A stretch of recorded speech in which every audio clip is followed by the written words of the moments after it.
try to attack the other team, down the middle and out wide. And some days it works a little better than others. I think that's applicable to any sport, but it just worked really well that day. And I think Emily scored like in the first 3 or 4 minutes. And I've told you guys before, goals change soccer games, and that just led to just an onslaught. So and Maria picked up a hat trick that day, so she could have had 6. But she did get 3, and so yeah, that was a fun day. Girls had a lot of fun that day. Even the second one, I mean, I know that it was tied 6-2 shot advantage. I mean, shots were going. Sometimes it just doesn't find the back. Yeah, we can attack more than what we did that day. So even though we led St. Mary's in shots, I don't remember what the total number was. Did you just tell me? I'm sorry. I think it was 6-2, and okay. Shots on goal. On goal, okay, yeah. But we need more than that. You know what I mean? If we play 90 minutes and Maria she doesn't have to score, but if she doesn't take a shot on goal, something's off. So we just need a little more. I mean, I think Asha's got like 1 goal in the past 10 games. So the good thing about that is if we can flip that with all the games we've won already, maybe they'll both come and be the force that they could be right about tournament time. So that's kind of what we're working towards. So yes, it's good to outshoot the other team. The goal we gave up was disappointing. In fact, what's disappointing is we gave up a goal in each game this week, and we had a pretty good shutout run going for a while. So we need to get back to defending, especially in midfield. And I mentioned Alexis to you guys last time. Now she's going to be out on Tuesday because if you collect 5 yellow cards, they sit you down for a while. So a little bit of a bad girl, but maybe that's part of what we need. You know what I mean? We have all the dribblers and we have all the skillful people, but some people has to do that every once in a while. Lex does that for us. So we got to get through Tuesday without her. But I think on senior day with having 5 seniors, that usually motivates the kids to play pretty hard. And I can't remember the last time we kicked off at 7 o'clock in Canyon and didn't win. We always win at 7 o'clock when we play in Canyon. So, and then we have to finish in International. You talked about her being gone at midfield. I mean, with her gone, as a coach, do you kind of look to someone else and be like, who's going to step up and be that aggressor now that she's not going to be able to be here for that game? Yeah, we've tried, half a dozen kids in that spot, and they just haven't quite responded with that element, and I get it. Every person's different, every player's different, every personality's different. So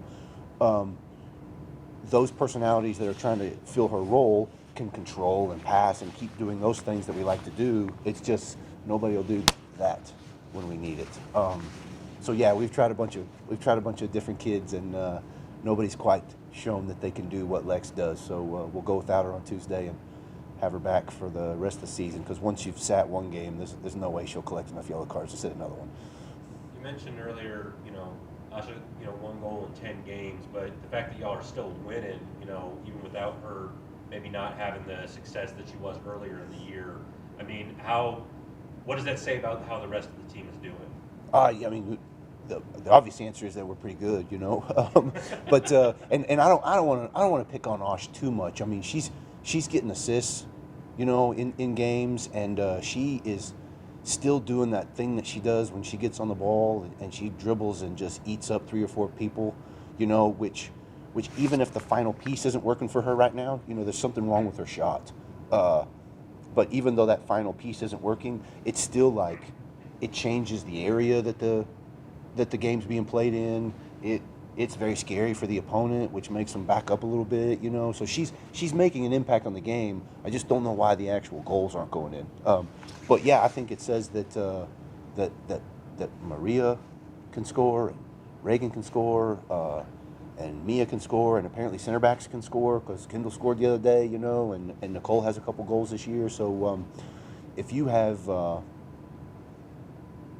multiple kids that can score goals on your soccer team, then you've increased the chances of success.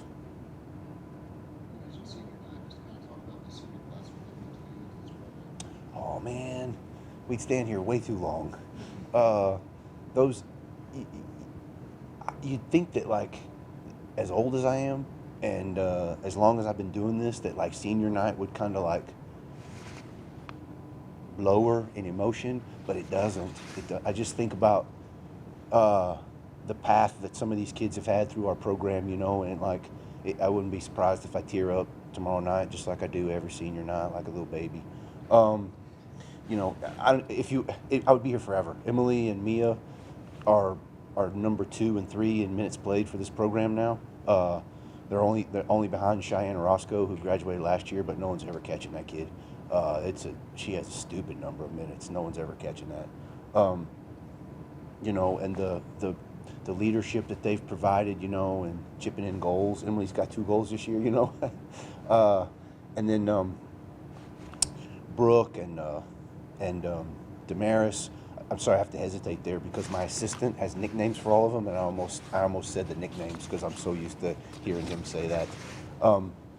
And Asha's going to go ahead and walk because you know, she'll graduate in spring, and her goal is to go play pro. And she and I have had that agreement since she showed up here. I'll help her and see if that works, and if it works, we won't see her again, and if it doesn't work, she'll come back for one more fall. And I'll ramble on forever, man. They're all meaningful in their own way, you know. They've all made their own path through our program and their own stamp on it, and they're always so hard to replace. But that's the job, is you got to go find someone else that's just as good.